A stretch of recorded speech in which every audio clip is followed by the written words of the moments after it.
আজি মুখ্যমন্ত্ৰী ডক্টৰ হিমন্ত বিশ্ব শৰ্মাই মুকলি কৰিলে অস্ত্ৰৰ অনুজ্ঞাপত্ৰ লাভ কৰা পৰ্টেল আৰু আপোনাৰ বয়স 21 বছৰ হৈছে নেকি অথবা আপোনাৰ বিৰুদ্ধে কোনো গোচৰ লাগি থকা নাই নেকি আপোনাৰ প্ৰজন্ম তিনিটা প্ৰজন্ম আপোনাৰ এইখন অসমত থকা হয় নেকি যদিহে হয় তেনেহলে আপুনি লাভ কৰিব অনুজ্ঞাপত্ৰ আপুনি খিলঞ্জীয়া হ'ব লাগিব আপুনি লাভ কৰিব অস্ত্ৰৰ অনুজ্ঞাপত্ৰ ইতিমধ্যে আজি কিছু মুহূৰ্তৰ পূৰ্বে মুখ্যমন্ত্ৰী ডক্টৰ হিমন্ত বিশ্ব শৰ্মাই মুকলি কৰিলে অস্ত্ৰৰ অনুজ্ঞাপত্ৰ লাভ কৰা পৰ্টেল আৰু পৰ্টেলৰ জৰিয়তে আপুনি আবেদন কৰিব লাগিব কি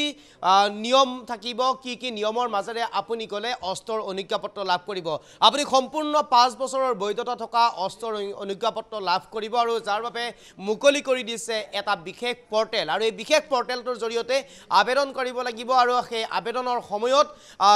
চৰকাৰে বান্ধি দিয়া সকলো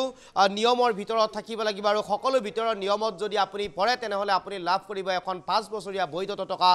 অস্ত্ৰৰ অনুজ্ঞাপত্ৰ এই মুহূৰ্তত সবিশেষ লৈ আছো কি নিয়ম লাগিব কি নিয়মৰ মাজত থাকিব লাগিব তেতিয়া লাভ কৰিব আপুনি অনুজ্ঞাপত্ৰ সবিশেষ গ্ৰাফিক্স প্লেটৰ সহায়ত কোনে পাব অস্ত্ৰৰ অনুজ্ঞাপত্ৰ এই মুহূৰ্তত প্ৰশ্ন উত্থাপন হৈছে কোনে পাব অস্ত্ৰৰ অনুজ্ঞাপত্ৰ তেনেহলে চাব লাগিব আমাৰ এই খবৰ 21 বছৰ হলে অস্ত্ৰৰ অনুজ্ঞাপত্ৰ লাভ কৰিব 90 দিনৰ ভিতৰত লাভ কৰিব এইখন অনুজ্ঞাপত্ৰ অস্ত্ৰৰ অনুজ্ঞাপত্ৰখন 90 দিনৰ ভিতৰত আপুনি লাভ কৰিব আবেদন কৰাৰ পিছত অস্ত্ৰ চালনাত প্ৰশিক্ষণপ্ৰাপ্ত হ'ব লাগিব অস্ত্ৰ চলাবলৈ আপুনি প্ৰশিক্ষণপ্ৰাপ্ত হ'ব লাগিব তেতিয়াহে এই অস্ত্ৰৰ অনুজ্ঞাপত্ৰ লাভ কৰিব এই দুইটা এতিয়া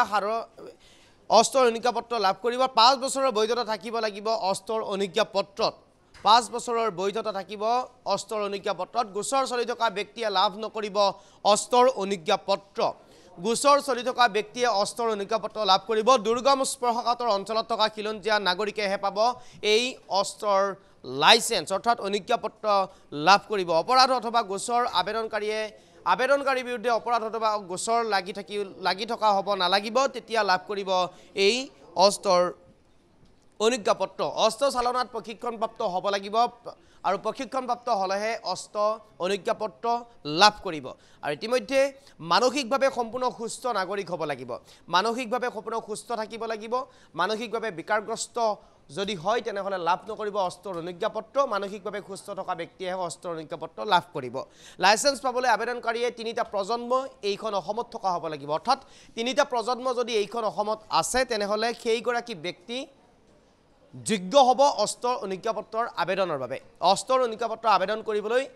তিনিটা প্ৰজন্ম এইখন অসমত থকা হ'ব লাগিব যোগ্য হলে খ্ৰীষ্টান মুছলমান সকলোৱে পাব লাইসেন্স খ্ৰীষ্টান হওক মুছলমান হওক বা অন্য ধৰ্মৰ লোক হওক এই অস্ত্ৰৰ অনুজ্ঞাপত্ৰৰ ক্ষেত্ৰত কোনো ধৰণৰ ধৰ্মৰ ভিত্তিত প্ৰদান কৰা নহব অস্ত্ৰৰ অনুজ্ঞাপত্ৰ প্ৰতিগৰাকী ব্যক্তিয়ে লাভ কৰিব যদিহে তিনিটা প্ৰজন্ম এইখন অসমত আছে ব্যক্তিগৰাকীৰ যদিহে ব্যক্তিগৰাকীৰ 21 বছৰ হৈছে যদিহে ব্যক্তিগৰাকীৰ অস্ত্ৰ চলোৱাৰ প্ৰশিক্ষণপ্ৰাপ্ত হয় তেনেহলে লাভ কৰিব এই অস্ত্ৰৰ অনুজ্ঞাপত্ৰ 5 বছৰৰ বাবে আবেদনকাৰীয়ে লাভ কৰিব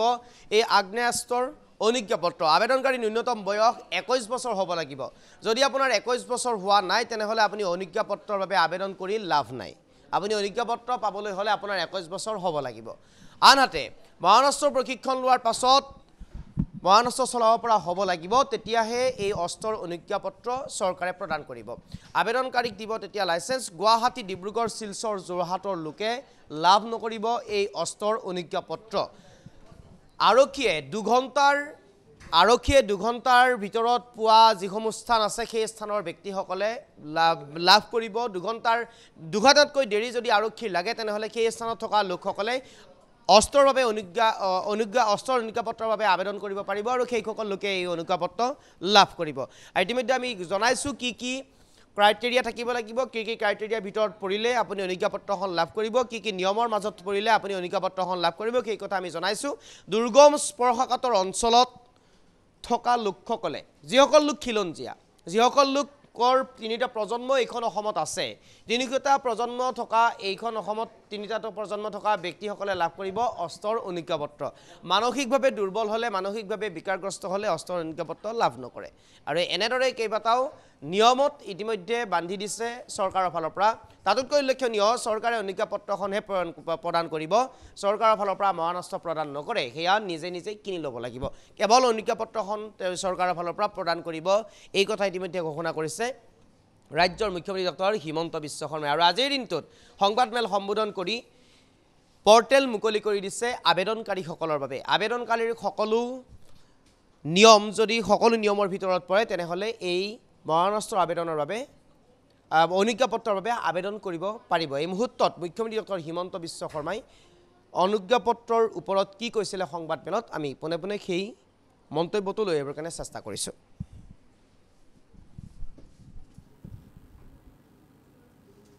যে যিসকল দায়বদ্ধ নাগৰিকে ৰেসপন্সিবল সিটিজেনে নিজে চৰকাৰৰ এই প্ৰচেষ্টাক সহায় কৰিব খোজে আত্মৰক্ষাৰ ব্যৱস্থা হাতত ল'ব খোজে তেওঁলোকক আমি আবেদনৰ প্ৰক্ৰিয়াটোক সুচল কৰি দিব পাৰো নেকি কিন্তু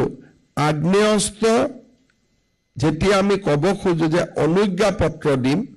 এটা কথা আমি নিশ্চিতভাৱে অনুভৱ কৰিব লাগিব যে গভৰ্ণমেণ্টে কাকো আৰ্মছ নিদিয়ে বহুত ক্ষেত্ৰত মই সংবাদ মাধ্যমত বাতৰি দেখিছো যে গভৰ্ণমেণ্টে আগ্নেয়াস্ত্ৰ প্ৰদান কৰিব গভৰ্ণমেণ্টে কাকো আগ্নেয়াস্ত্ৰ প্ৰদান নকৰে গভৰ্ণমেণ্টে অনুজ্ঞাপত্ৰ দিব আগ্নেয়াস্ত্ৰ কিনাৰ দায়িত্ব নাগৰিকজনৰ ইয়াত চৰকাৰে বাতৰি কাকতত ওলাব লাগিছিল যে চৰকাৰে আৰ্মছ লাইসেন্স দিব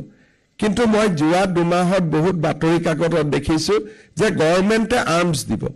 গভৰ্ণমেণ্টে কাকো আৰ্মছ দিব নোৱাৰে বা আৰ্মছ দিয়াৰ নিয়ম নাই আমি আৰ্মছ লাইসেন্স দিম আৰু আৰ্মছ লাইসেন্স দিয়াৰ আগতে ব্যক্তিজনে কেইবাটাও জটিল প্ৰক্ৰিয়াৰ মাজেৰে নিজক প্ৰমাণ কৰিব লাগিব যে তেওঁ আগ্নেয়াস্ত্ৰ বা আগ্নেয়াস্ত্ৰৰ অনুজ্ঞাপত্ৰ ল'বলৈ তেওঁ যোগ্য স্বাভাৱিকভাৱে আমি প্ৰথম চাম যে মানুহজনক কিয় আগ্নেয়াস্ত্ৰ লাগে কিয় লাগে মই ভাৰত বাংলাদেশ সীমান্তত থাকো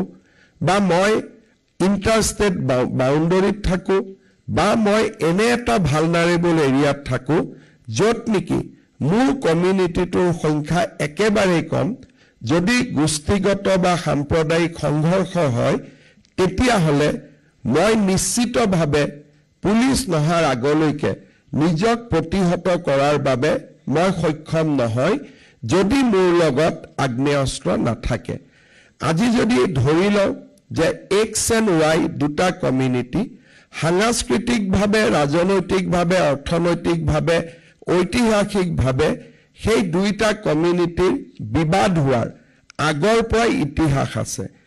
এতিয়া এক্স কমিউনিটি 90% এটা অঞ্চলত বাস কৰে বা 95% বাস কৰে 5% আন কমিউনিটিটোৱে বাস কৰে সৰু ঘটনা এটাৰ কাৰণেও 95% থকা কমিউনিটিটোৱে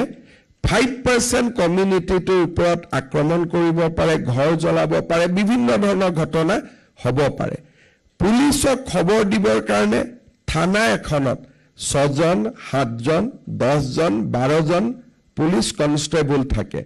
ৰিইনফোৰ্সমেন্ট ডিস্ট্ৰিক্ট হেডকোৱাৰ্টাৰৰ পৰা আহিবৰ কাৰণে 2 ঘণ্টা 3 ঘণ্টাৰ প্ৰয়োজন এই 2 ঘণ্টা 3 ঘণ্টা মই নিজক ডিফেন্স কৰিব লাগিব মই নিজক ৰক্ষণাবেক্ষণ কৰিব লাগিব আৰু যেতিয়া মানুহে গম পায় যে এওঁৰ লগত এটা আৰ্মছ আছে that itself act as a deterrent কোনো ব্যৱহাৰ কৰিব নালাগে মাত্ৰ যেতিয়া গম পায় যে এই ঘৰত এটা দুইনলীয়া বন্দুক আছে হি নিজেই ডিটাৰেণ্টৰ কাম কৰে আৰু সেই কাৰণে ইণ্ডিয়াত ভাৰতত সাংবিধানিকভাৱে নাগৰিকক আগ্নেয়াস্ত্ৰ দিয়াৰ প্ৰভিজন কৰা হৈছে মই বাতৰি কাকতত দিছো কিয় আগ্নেয়াস্ত্ৰ দিব সংসদে প্ৰণয়ন কৰা আইন সংসদে ইণ্ডিয়ান আৰ্মছ এক্ট আৰু বিভিন্ন আইন প্ৰণয়ন কৰিছে য'ত আমাৰ সংসদে আইনগতভাৱে নিশ্চিত কৰিছে যে কিছুমান ক্ষেত্ৰত মানুহক আগ্নেয়াস্ত্ৰ দিয়াৰ প্ৰয়োজন আছে আগ্নেয়াস্ত্ৰ দিয়াৰ আগতে মানুহজনৰ ওপৰত কোনো ক্ৰিমিনেল কেছ থাকিব নালাগিব কোনো ক্ৰিমিনেল এন্টিসিডেন্ট থাকিব নালাগিব অৰ্থাৎ চলিত গোচৰো থাকিব নালাগিব এনেকুৱা নহয় যে গোচৰত অভিযুক্ত হলেহে তেওঁক আমি আৰ্মছ লাইসেন্স নিদিওঁ গোচৰ চলি থাকিলেও তেওঁ আৰ্মছ লাইসেন্স পাবৰ বাবে যোগ্য নহয় ইয়াৰ পিছত ইয়াতে আমি দ্বিতীয় পদক্ষেপ চাম যে মানসিকভাৱে মানুহজন কিমান সন্তুলিত যদি মানুহজন মানসিকভাৱে সন্তুলিত নহয় তেতিয়াও তেওঁ আৰ্মছ লাইসেন্স পাব যোগ্য নহয় তৃতীয়তে আৰ্মছ লাইসেন্স লোৱাৰ আগতে মানুহজনে আৰ্মছৰ ট্ৰেইনিং ল'ব লাগিব আৰু গভৰ্ণমেণ্টে বিভিন্ন জিলাত আগ্নেয়াস্ত্ৰৰ প্ৰশিক্ষণ দিব পৰা মানুহ আমি এক্ৰেডিটেড কৰি ৰাখিছো আমাৰ ৰিটায়াৰ্ড পুলিচ অফিচাৰ হওক ৰিটায়াৰ্ড আৰ্মি অফিচাৰ হওক গতিকে প্ৰথমতে প্ৰশিক্ষণ লোৱাৰ পিছতহে আৰ্মছ লাইসেন্স ল'ব পৰা যায় কিন্তু প্ৰশিক্ষণৰ ব্যৱস্থাও সহজ আমাৰ জিলা আৰক্ষী অধীক্ষকসকলে নটিফাই কৰিব যে কোন কেইজনে আমাক ট্ৰেইনিং দিব পাৰে ট্ৰেইনিং ইনষ্টিটিউট যেনেকৈ হয় গাড়ী চলাবৰ কাৰণে তেনেকৈ আৰ্মছ ট্ৰেইনিং দিয়াৰ আমি একোজন ব্যক্তিক অনুজ্ঞা প্ৰদান কৰিম যোনে নেকি আমাক প্ৰশিক্ষণ দিয়াৰ ব্যৱস্থা কৰিব তাৰ মানে আৰ্মছ ট্ৰেইনিং লাগিব দ্বিতীয়তে mentally he has to be balance তৃতীয়তে তেওঁ প্ৰমাণ কৰিব লাগিব মই কিয় ভালনাৰেবল এনেকুৱা নহয় যে মই আহিলো মই অমুক কমিউনিটি গতিকে মোক দিয়ক তেনেকুৱা নহয় তেওঁ প্ৰমাণ কৰিব লাগিব যে মই এটা স্পৰ্শকাতৰ অঞ্চলত বাস কৰোঁ মই এটা ভালনাৰেবল অঞ্চলত বাস কৰোঁ আৰু তেতিয়া আমি তেওঁক অনুজ্ঞাপত্ৰ দিয়াৰ বাবে আগবাঢ়িম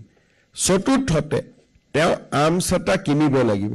আৰু আপোনালোকে জানে যে আৰ্মছ কিনিবৰ বাবে he or she has to spend a good amount গতিকে মই ভাবো যে এই গোটেই কেইটা শৰ্ত পূৰণ কৰি আমাৰ ইণ্ডিয়ান আৰ্মছ এক্ট মতে যিখিনি ডেপুটি কমিশনাৰে দিয়াৰ আগতে যিখিনি বিধি যিখিনি নিয়ম পালন কৰিব লাগে সেইখিনি পালন কৰাৰ পিছত আমি অনুজ্ঞাপত্ৰ দিয়াৰ বাবে আগবাঢ়িম